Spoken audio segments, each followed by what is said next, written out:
राधे राधे महाराज जी। महाराज जी, जैसे कई लोग कहते हैं कि हमारे कर्मों का हिसाब हमें इस जन्म में पूरा करना है, जबकि कई लोग कहते हैं कि मरने के बाद होता है, तो हमारे कर्मों का हिसाब होता कैसे? नहीं, एक ही जन्म में पूरा करता है तो भजनानंदी करता है। जो खूब भजन करके भगवान का, उसका हिसाब पूरा होता है, सबका थोड़ी हो जाता है। उससे बीच कर्म निकाल दिए गए, पाप और पुण्य, उससे शरीर की रचना हो गई।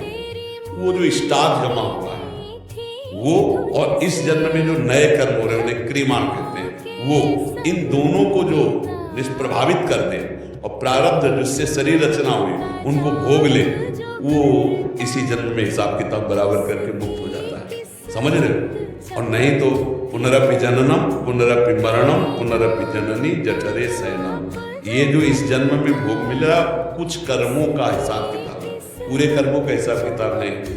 जैसे पूरे कर्मों का हिसाब किताब तो फिर न्यायालय में होता है और लाठी फ्री में चलती है, नहीं? जैसे चोरी किए, गंदी बात किए तो थप्पड़े आ गए, डंडा चला, ये तो फ्री में है।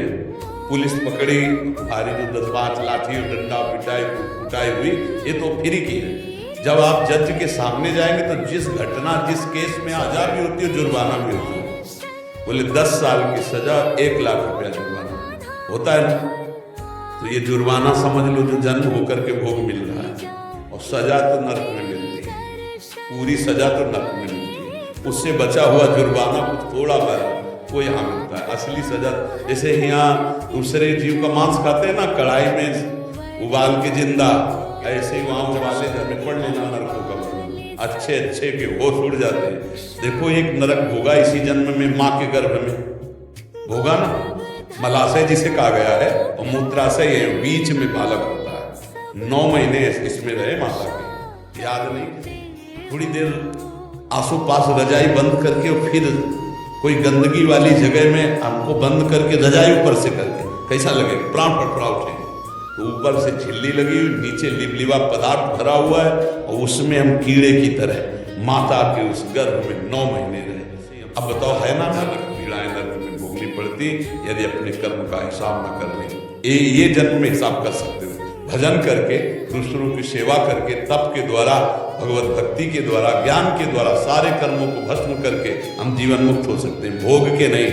इतना स्टार्ट यहाँ 6 महीने तब भगवान से कहते हैं मैंने इस जन्म में तो कोई पाप नहीं किया। कहा पूर्व जन्म में? तो बोले प्रभु इतने जन्म तक तो मैं देख रहा हूँ कोई पाप। बोले और आगे हो? बोला हमारा हजारों जन्मों करोड़ों जन्मों का हिसाब जमा है। कपड़े बदलने से पहचान थोड़ी बदल जाएगी, हम वही हैं, कपड़े बदलते, समझ रहे हो ना? इसलिए भोगना अवश्य में भोक्तव्यम कृतं कर्म स्वभाव। खूब नाम जप करो, कोई पाप आचरण न करो, कर देगा, आगे आने वाले पापों को नष्ट कर देगा, बड़ा आनंदमय जीवन हो जाएगा। लेकिन जो नहीं समझ पाते, तो जहाँ भजन शुरू किए, पूर्व का पाप का दुख आ गया, बोले भजन का फल दुख मिला, भक्ति हमको फलती नहीं, हो भजन छोड़ दिया। इसलिए बहुत होश में चलना चाहिए बच्चा। अमीर यादव, महाराष्ट्र से। राधे राधे जी। राधे राधे महाराज जी। महाराज जी, मेरा प्रश्न है कि मेरे मुख से राधा नाम संकीर्तन थोड़ी देर के लिए तो होता है, पर फिर पाप आचरण क्यों हो जाते हैं? गीता भी पढ़ता हूँ, लेकिन बीच में पाप आचरण हो जाता है, फिर उसके बाद बहुत दिन तक कुछ भी नहीं होता।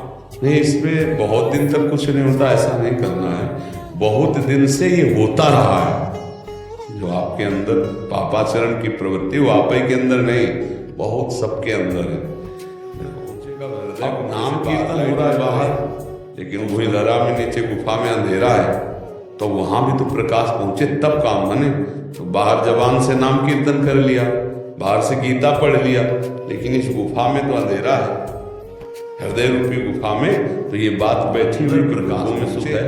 तो जब हम बहुत नाम जप करते हैं तो धीरे धीरे जबान से नाम भी गले में आता है, गले से हृदय, और जहाँ हृदय से नाम चलने लगा तो हृदय में जब प्रकाश होता है तब ये बंद होते हैं।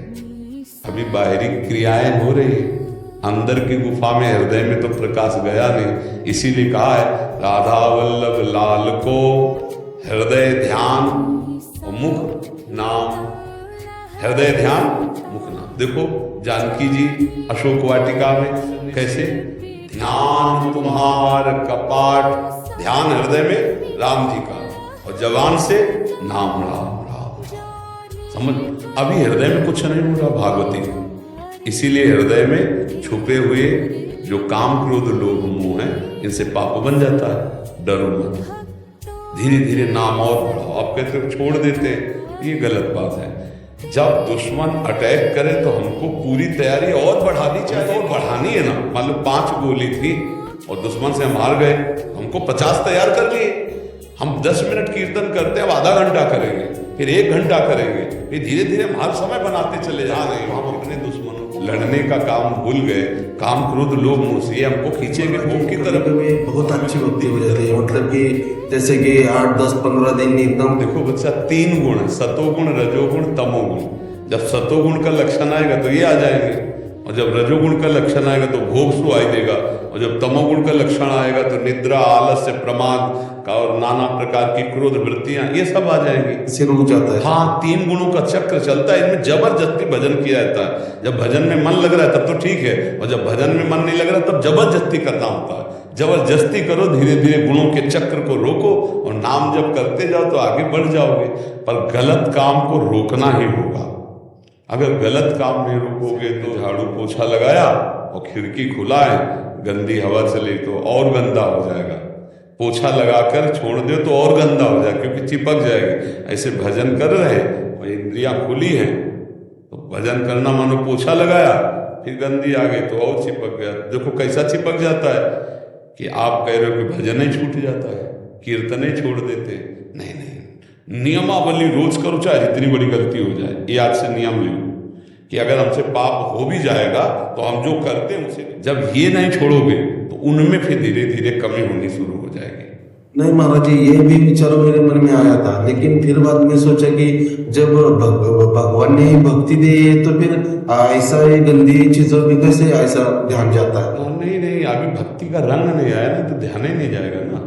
अभी तो भक्ति के लिए आप शुरुआत कर रहे हो, अभी भक्ति कहाँ है आपके अंदर। भक्ति आ जाएगी तो फिर इनका ब्रह्मादिक के भोग श्रम विषम लागत ताई, नारायण ब्रज चंद की लगन लगी। तो धीरे धीरे शुरुआत की है आपने, तो इसको और बढ़ाओ। अभी भक्ति का रंग आएगा तब आप देख लेना। अभी भक्ति का रंग नहीं आया प्रभु, अभी ऐसा मत सोचो कि अच्छा। अभी कोई भी फिल्म पूरी तैयार तभी होती है जब उसमें एक निगेटिव रोल, केवल पॉजिटिव रोल से। तो हमारे भगवान ने पूरी सृष्टि बनाई है, तो इस सृष्टि में दोनों चीज है, पॉजिटिव भी और निगेटिव भी, सकारात्मक भी और नकारात्मक भी। तो आप चलना किस मार्ग में चाहते हो, सकारात्मक में, तो नकारात्मक का त्याग करना पड़ेगा ना। अब कहते भगवान ने बनाया ही क्यों, तो ये प्रश्न सही नहीं बनता, क्योंकि भगवान ने 3 गुणों की रचना की है।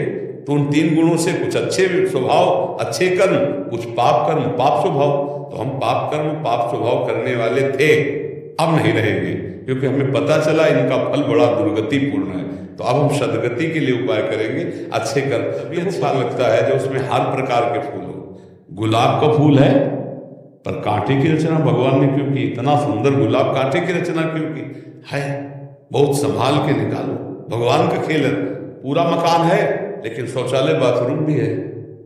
ये पवित्र, यहाँ आरती हो रही हो, बगल में शौचालय बाथरूम, ये रसोई है, यहाँ भगवान बैठे और ये शौचालय बाथरूम, मूत्रालय और मलाशय, यही तो है, यही बैठे, यही सब है। संपूर्णता तभी होती है जब सब कुछ हो। तो भगवान ने संपूर्ण रचना की है, धर्म की, अधर्म की, प्रकाश की, अंधकार की, पाप की, पुण्य की। अब हम लोगों को चलना किधर है, अब हम लोगों को चलना पुण्य की तरफ, सुख की तरफ, अच्छे की तरफ। तमसोमा ज्योतिर्गमय, असतोमा सदगमय, मृत्युर्मा, मृत्यु से अमृत की यात्रा, अंधकार से प्रकाश की यात्रा। तमसोमा ज्योतिर्गमय, असत से सद की यात्रा। तो सद यात्रा में असद का अभ्यास रहा है, गंदी बातों, उसको हमें परास्त करना है। परास्त इसी से करोगे, नाम जब, सत्संग सुनते हो, हारना मत, छोड़ना मत। जब गलत नहीं छोड़ पा रहे तो अच्छा क्यों छोड़ देते हो। पकड़ो, हमारी बात को पकड़ो। हमारा स्वभाव है एक बार जो पकड़ लिया और नहीं छोड़ते। जब गाली नहीं छोड़ पाए, अच्छी बात क्यों छोड़ दे। अगर ऐसे स्वभाव से पकड़ लो तो आप एक अच्छे आदमी बन जाओगे, आप दैवी संपदावान बन जाओगे, आप सुखी हो जाओगे, आनंदित हो जाओगे।